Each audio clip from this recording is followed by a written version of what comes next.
Hello, my witchlings and warlocks. I am your head witch Vera. If you're new here, welcome. If you're not, welcome back. If you're wondering why I'm holding the mic so close to my face, is because I am technically at work right now. I am a caregiver for disabled adults and children, and one of my girls is asleep upstairs, but I need to record a video. So I'm going to be quiet, but we're going to play a game, okay? And today we're back with Antonym Obscure. So let's get into this. We're gonna load up right from our save. I feel a little groggy when I wake up the following morning, and pretty out of it. I wound up staying up way too late watching obscure videos until the early hours of the morning. But can you really blame me? I mean, yes, I suppose you can blame me for that, and quite easily too. I know I might not always sound like it. I can be pretty whiny sometimes, but I am a fully grown adult. I have a job and everything, and I even pay taxes. Nobody's in charge of my life except me. I'm the one who sets my own bedtime, which means it's nobody's responsibility but mine to go to sleep at a sensible hour. Yeah, dude. Same. Same.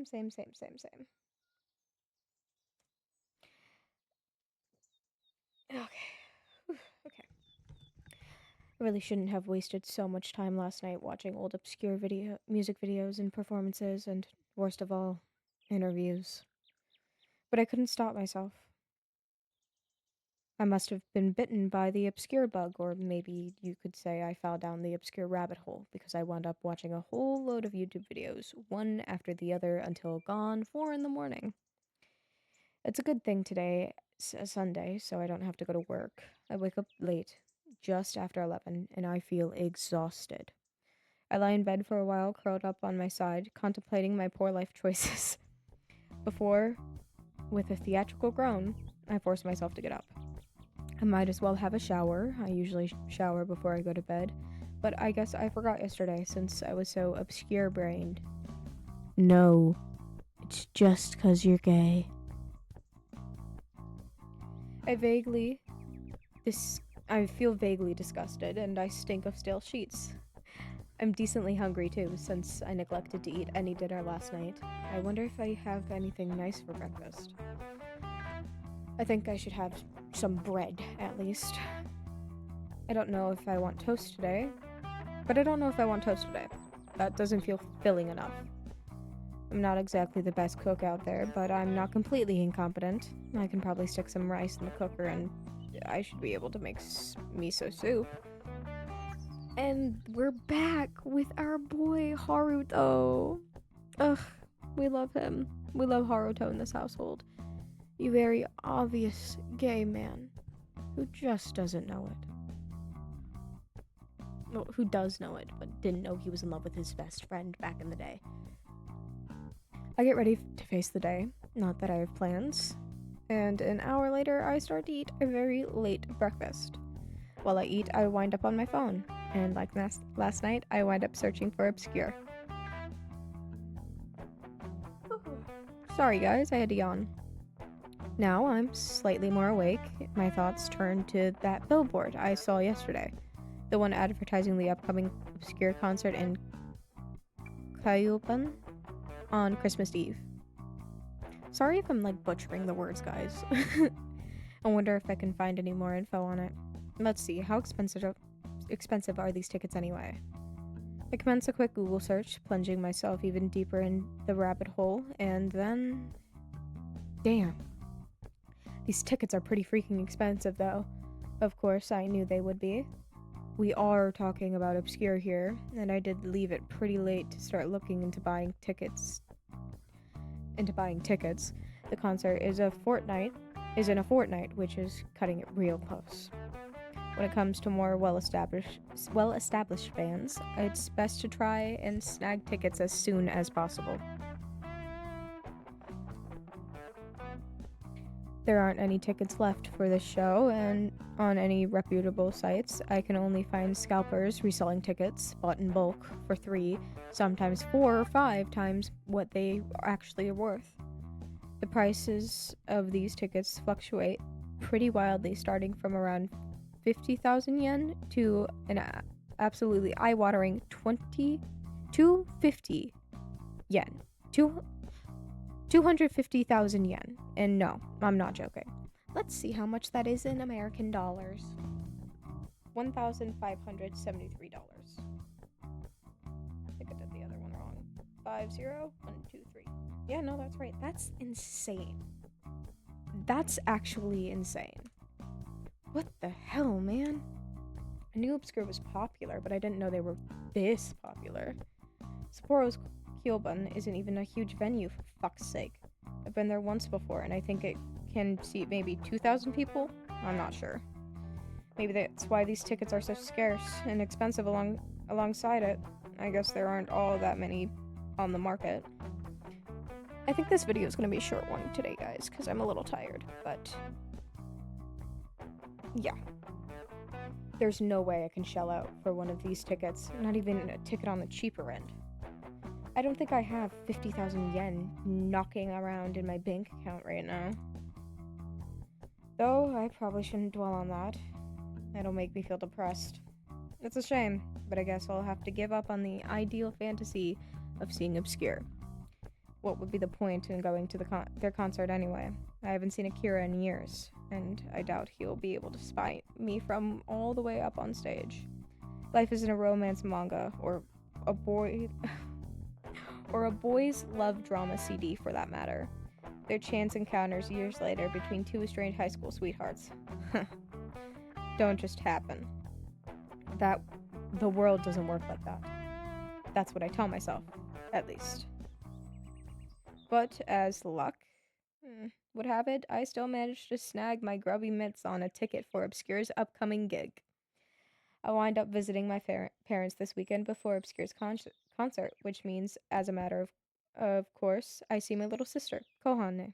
Kohane is 4 years younger than I am, and she just finished up at university. She's been living with our folks since graduating while she hunts for a job, which seems to suit her just fine. Kohane Kohane's always gotten along with our parents better than I have. Maybe because she's a huge baseball fan like my parents, so they always go to games together. Personally, I couldn't care less about baseball, so I never bothered tagging along on these outings. I used to use my family's absence as an excuse to practice the drums without being yelled at to shut up, which is probably another reason why my parents always preferred Kohane over me. Her hobby of drawing pretty boys is in compromising positions is much quieter than mine. Not that you'd think that to see how many exclamation marks she uses on her social media. In any case, it seems like the goddess of good fortune is on my side.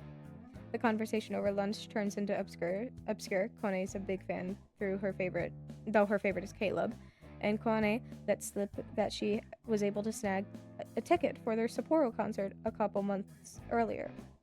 I've been looking forward to it. I really wanted Caleb to sign my copy of Polychromia, but Mitsuyu wanted us to go out on a romantic getaway for Christmas Eve, and he already booked reservations at this fancy ryokan to celebrate. Can you believe it? Kohane harumphs as though it's Mitsuo, her boyfriend, by the way. Mitsuo's fault. The concert happens to overlap with Christmas Eve. Oh. My mic just went in a circle. Throw that ass in a circle. Throw that ass in a circle. I asked my sister, not unreasonably, I think, why she didn't tell Mitsuyu. Pause. I figured it out. I asked my sister, not unreasonably, I think, why she didn't tell Mitsuyu. She already had plans when he asked her about this romantic getaway, and she pouts. It slipped my mind. I mean, I booked these tickets 3 months ago. I thought the concert was the weekend before Christmas Eve, so I gave Mitsuyo the all clear. Our trip's been booked for a while already, and we already paid the deposit. It's non-refundable, too, so we can't cancel it now. I'm not about to stand my own boyfriend up, not when it's Christmas Eve. But this is terrible timing. I wanted to see Caleb. You know, it's in pretty bad form to lust after the members of Obscure when you're quite literally dating another guy. Won't that make me feel self-conscious? Oh, please, don't give me that. Caleb might be handsome, but I don't like him like that. To me, he's at his most appealing when he's being shipped with Akira. Shipped? My mother chimes in, looking politely confused. What does that mean, exactly? Oh, hasn't Koan told you? It's funny, really, since it's one of her favorite hobbies. Shipping is not another word. And so, in the end, I am unable to enlighten my parents on the sacred art of shipping, thanks to Koan driving the sole of her shoe into my foot under the table. That's amazing. I love that. Thanks, Kohane. Thanks a lot. She might be the favorite child of the family, but I guess there are some things she hasn't been able to tell Mom and Dad. Now I wonder how a conversation like that would go. How would Kohane come clean to our folks about her obsession with pretty boys making out and dicking one another down? Boy, would I like to be a fly on the wall during that. That's crazy. That's actually crazy. Imagine, like, telling your parents that you did that. That's actually insane.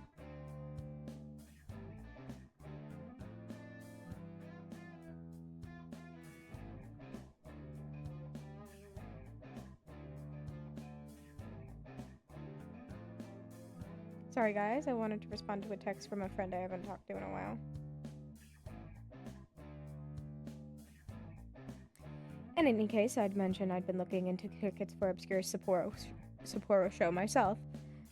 Gotten kind of interested in them lately, I say. And Kohan soon takes the bait. Ooh, that's funny. I didn't peg you as an Obscure fan. I figured you'd hate them, Haruto, because they're all pretty boys. I thought you liked music which was a little grungier, with those ugly, hairy American men. I don't know what band Kohano's talking about, but I think she's doing Iron Maiden a disservice. They aren't ugly and hairy for one thing, and for another, they're not even American. But if you want to see them that badly, I guess I can throw you a bone. It'd be a shame to waste my ticket. I don't want to resell it. That sounds like a huge hassle. I don't want to deal with any randos online trying to scam me. It's funny you should say that when all the tickets I've seen online were from scalpers. I'm the one who feels like I'm being scammed here.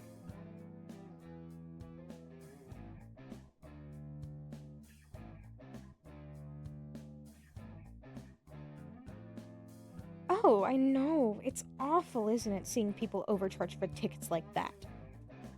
I guess I could try getting in on the action myself, but it'd be easier if you took the ticket, so I don't need to worry about posting it on any shady websites. You don't have any plans next weekend, do you? Oh gee, I don't know. It might be hard to get time away from my harem of adoring girlfriends. It's tough being this massive babe magnet that I am. In your dreams, Haru. But yeah, I think I might be able to swing it, if you really don't mind. Of course not. I'm offering. Why don't you look at it as an early Christmas present? This way I won't need to worry about buying you anything. It's a win-win. Right. Thanks, Kohane. I love you too. Okay, pause, guys. I gotta answer something. And we're back. Sorry, guys. I was responding to something. And so, in the end, I was able to secure a ticket for Obscure's show. Just like that. To be honest, it all seems a little too convenient. I didn't think a chance like this would fall onto my lap so easily. But now the opportunity has arisen. I want to make the most of it. If my little sister is going out of her way to do something nice for me, something which happens once in a full moon, then I should accept it. They do say that you shouldn't look a gift horse in the mouth. Not that my sister looks remotely like a horse. Her face isn't nearly long enough. I'm still not sure if this is the best idea, however. Not even when Kohane emails me her ticket later. Naturally, it's digital. Everything in this world is. I think part of me, most of me, rather, wants to see Obscure out of some lingering sense of regret. I can't help but feel like there's unfinished business between Akira and I. Things left unspoken for years on end. but it's very unlikely I'll be able to catch him on his own after the concert to tell him any of these things. I don't believe that seeing Obscure perform will change anything about our relationship. It can't undo 8 years of distance. I doubt it'll make us any closer.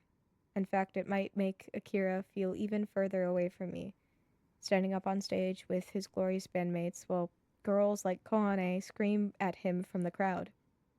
I shouldn't expect too much. It would be stupid to get my hopes up, and yet.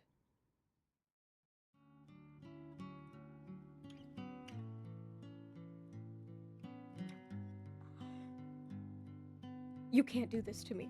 You can't do this to me. You can't do this to me. Haruto, please.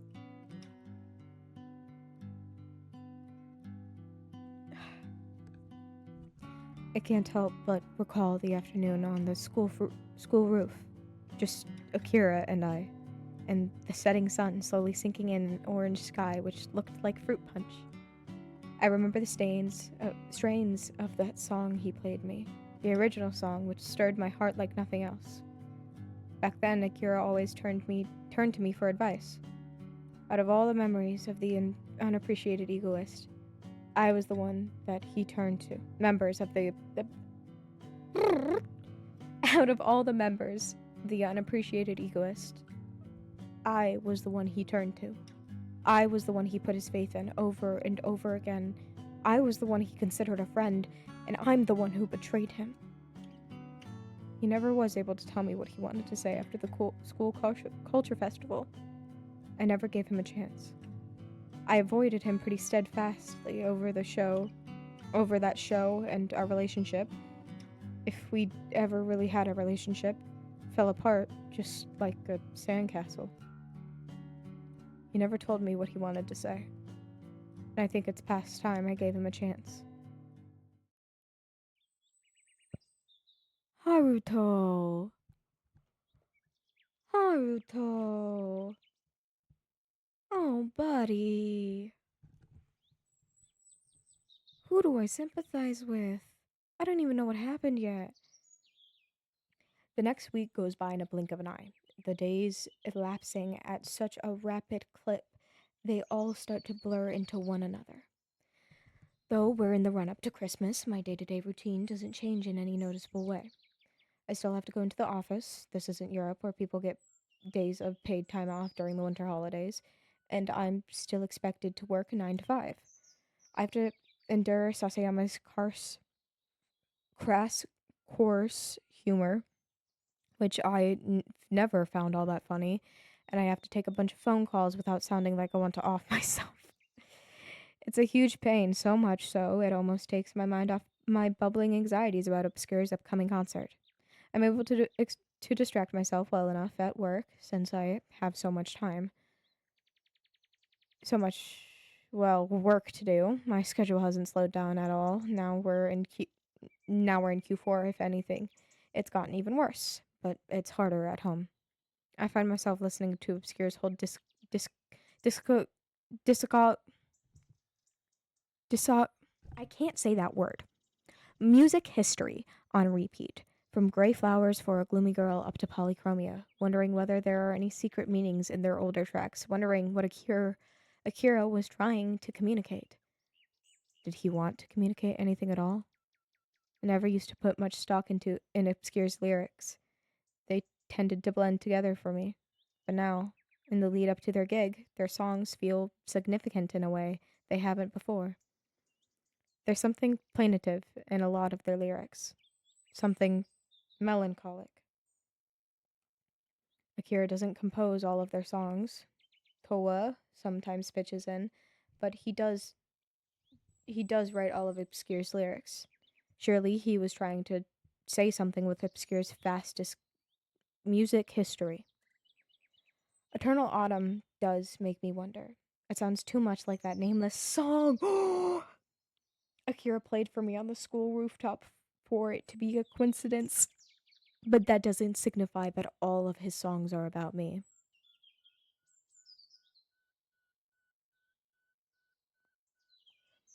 Hell, it doesn't even signify that Eternal Autumn is about me, though I always have wondered about that song. It's very specific in its imagery. The school roof, the gray concrete, and the shadows stretched out like unfurling fingers. But searching for references to myself among these older tracks seems almost hopelessly egotistical. Am I thinking about things too much? Wait, don't answer that. I'm sure the answer is yes. The days pass me by, in any case, in a blur. My thoughts full of little else except Obscure and Usui Akira. I've tried to avoid Obscure for years, ever since I realized Akira was their frontman. But by the same token, I've started following them more closely than anybody else. Checking their socials is becoming second nature to me. So much so, it's been ingrained into my daily routine. Early in the morning, after brushing my teeth, I always wind up looking at their official Instagram account, their Twitter, their website. I keep telling myself I didn't care about Obscure, and I especially don't care about Akira, but I've still been keeping tabs on them. Damn, when I put it like that, don't I sound like some sort of crazy person? Why do I always say one thing, even to myself, then do the exact opposite? Do I have some sort of mental condition? I'm sure if I asked my sister to diagnose me, she'd grin and say that I'm just a tsundere, but she's not a qualified therapist. I don't think her opinion's worth more than the dirt that I walk on. That's crazy.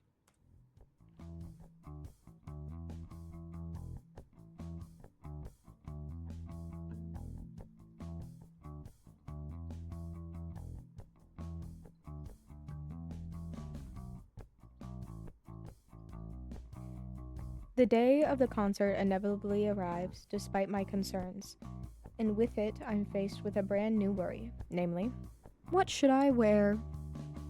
I've never been one to worry about my appearance all that much. Clothes are just clothes at the end of the day. They're little more than a means to an end.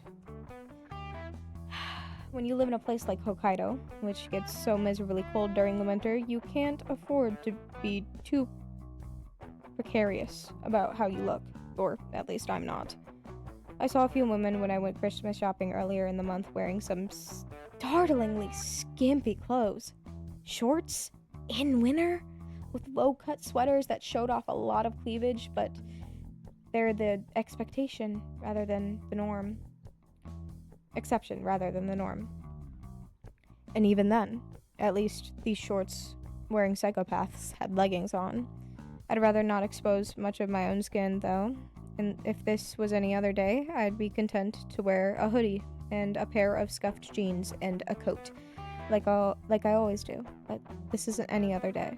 This is the day of Obscure's concert. I've seen a few live recordings of Obscure's gigs on YouTube, and the people in the audience tend to dress up a bit. Obscure's a pretty edgy band, at least they were. The success of Eternal Autumn might have softened their image a little, and their fans tend to wear all black, much like the band. Their fans... Fuck off, Janet. Janet. Fuck you, Janet. Fuck off, Janet. Anyway. And their fans tend to wear all black, much like the band members. Your typical Obscure fan tends to have a lot of piercings and maybe even a tattoo or two. So me. They rock up at these concerts with their faces fully made up, their eyes lined with dramatic mascara, and they wear these chunky platform boots, which can't be comfortable to walk in. So me. I don't have any platform boots myself, chunky or otherwise, and I don't own any makeup either, and even if I did, I wouldn't know how to apply it. I don't want to show up to the gig looking like I've been punched in the eye repeatedly, which is probably what would happen if I tried to model my look on Akira's. I probably shouldn't fuss about my appearance too much. I don't have any clothes which are particularly cool, and yet I can't help but feel a little antsy, I guess, when I consider this is the first time my path will cross with Akira's in 8 years. I'd like to make some sort of impression, but isn't that stupid? The odds are overwhelmingly stacked against me that I'll even see Akira. He'll be up on stage for the whole concert, and I'll be in the crowd with the rest of the plebs. I'll bet the concert hall will be so packed Akira won't be able to see me, much less judge what I'm wearing. I shouldn't feel self-conscious, but about wearing one of my old hoodies, and yet I can't shake the thought that Akira is famous now. He's a real big shot in the music industry, and I wouldn't be surprised if attractive women kept throwing themselves at him. Oh, my baby. He looks so sad. I don't know Akira's type. He's always been cagey about his ideal women during interviews, but I have a few photographs of Akira with female fans I have seen a few photographs of Akira. That would be weird if he just said photographs of Akira with female fans. But I have seen a few photographs of Akira with female fans at some obscure old meet and greets. The various shots floating around the net of Akira posing with pretty women in dark clothes, wearing miniskirts and laddered fishnets with their nails painted black. I don't think Akira's actually seeing any of these women, but I don't really know. Rumors keep surfacing on the net and in the news that Akira might be seeing various celebs. He was spotted with Risa from the all-girl grunge band Oral Vampire, but these stories have never sounded all that credible. I don't think that Akira has a girlfriend, or a boyfriend for that matter. You can bet if he wasn't getting up close and personal with a guy, it would be all over the internet. Hell, I don't know if Akira's interested in people like that, full stop. He never seemed all that fussed about the prettier girls in our year back when we were at school. Ryo's friend Nanami and her friend Isuzu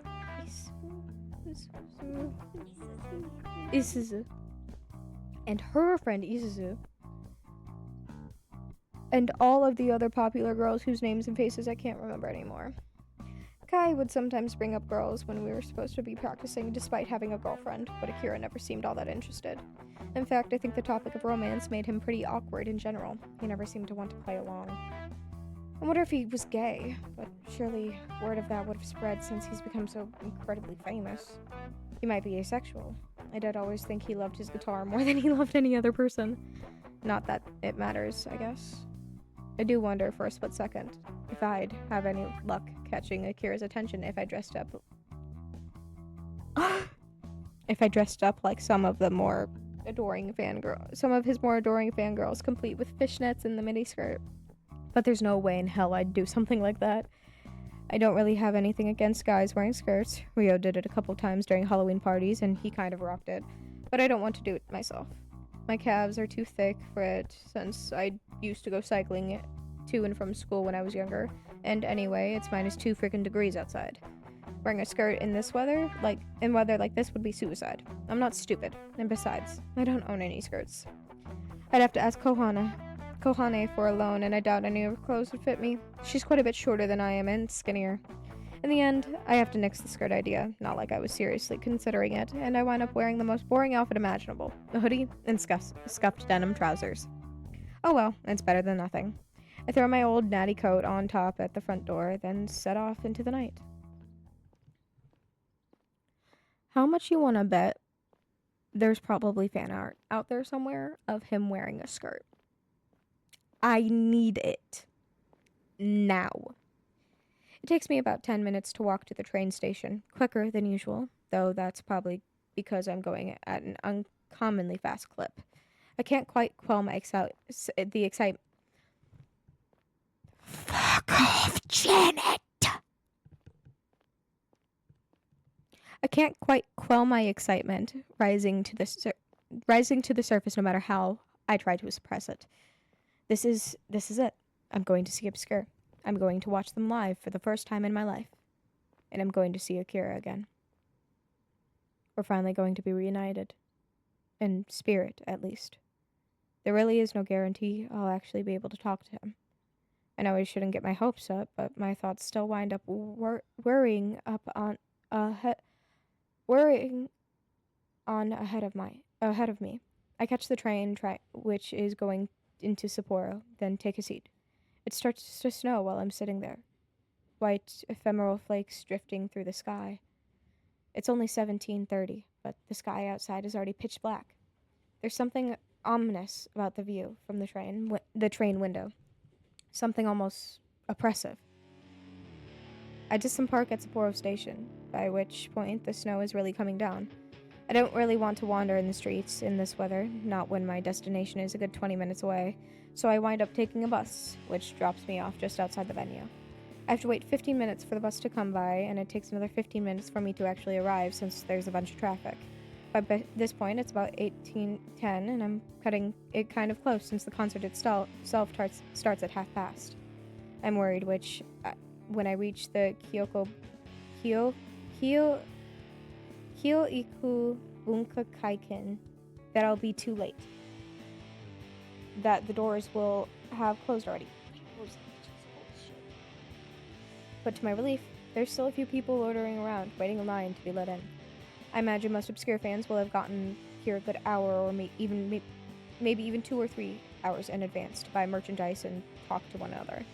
They'll have been let in already, leaving only the stragglers like me, the fake Obscure fans, behind. Well, that suits me just fine. The doors for the venue aren't closed just yet, so I should be able to get inside without any issue. And it's snowing pretty hard out here. I wouldn't like to be stuck in a queue for over an hour in the cold, shivering into my coat while my fingers are at risk of falling off. I think I got here at just the right time, actually.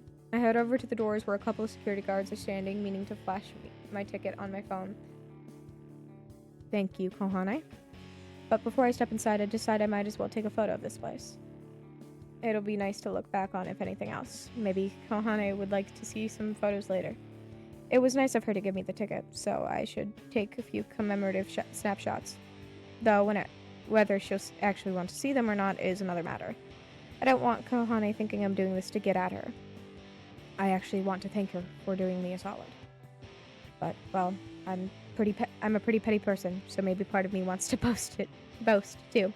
I take a quick photo of the venue in any case and type up a quick tweet.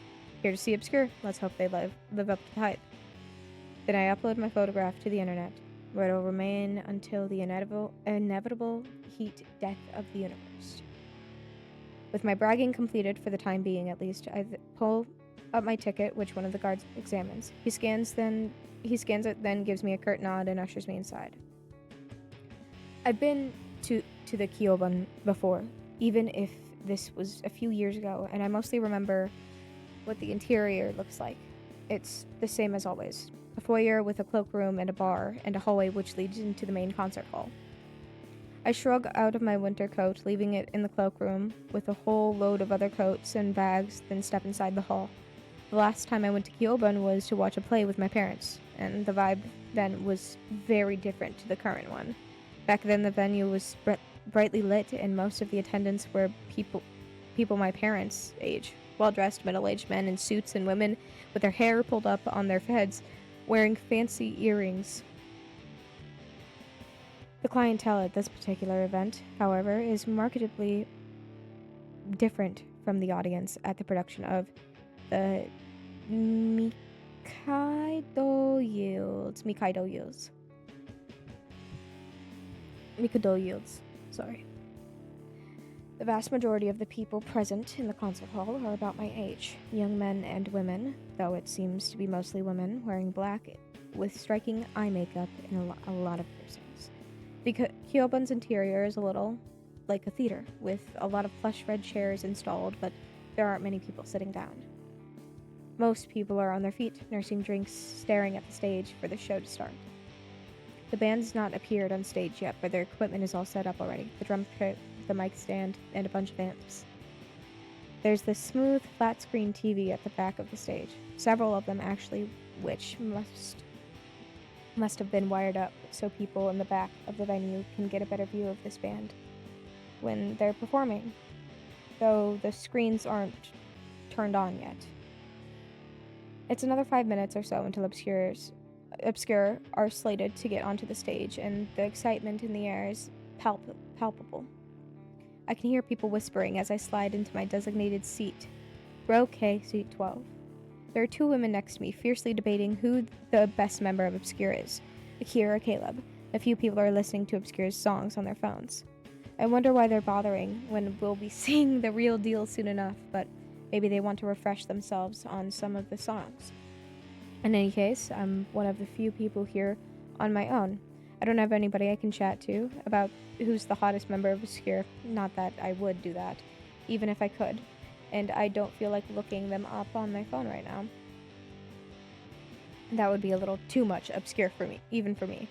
I'm content to wait. Well, that's what I tell myself, but I'm a little too on edge to feel properly content. The venue really is packed.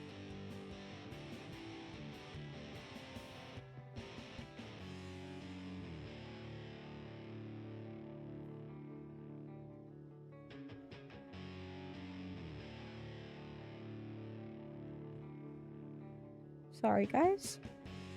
I thought I heard something.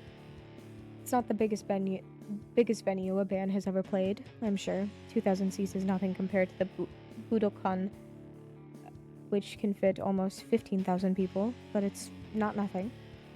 It's better than playing in the gymnasium, at least.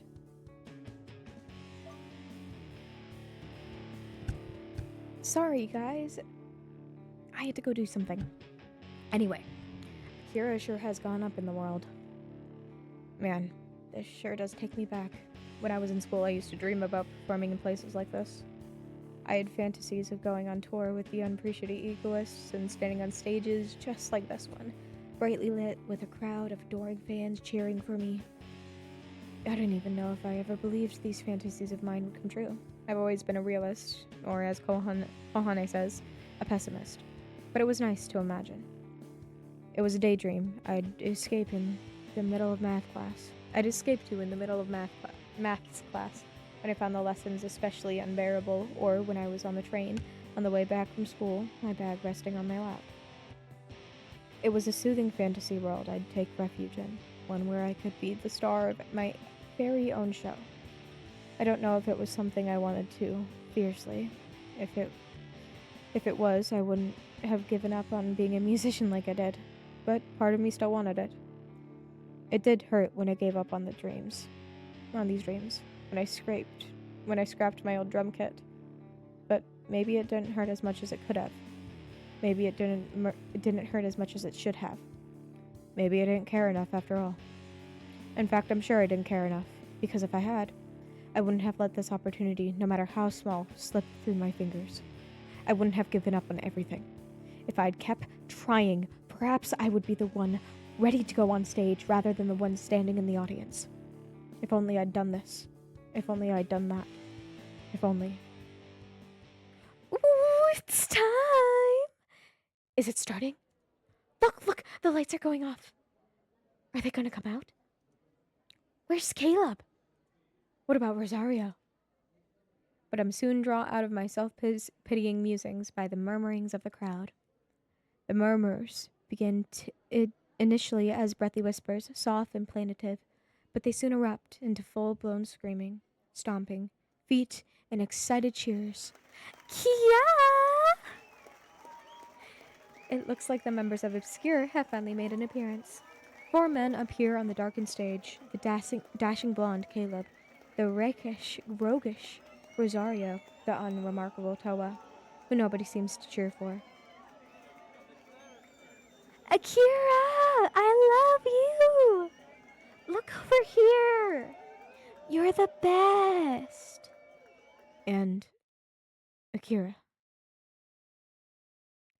And that's where we're gonna end it for today, guys. I know, I'm keeping you guys on edge, but like I said, I'm tired. I hope you all enjoyed this video. Please hit the like button, subscribe, and comment. Tell me what your favorite scary movie is, and we can talk about that in the comments down below. I hope you guys enjoyed this Coven meeting, and I will see you in the next one. Bye-bye.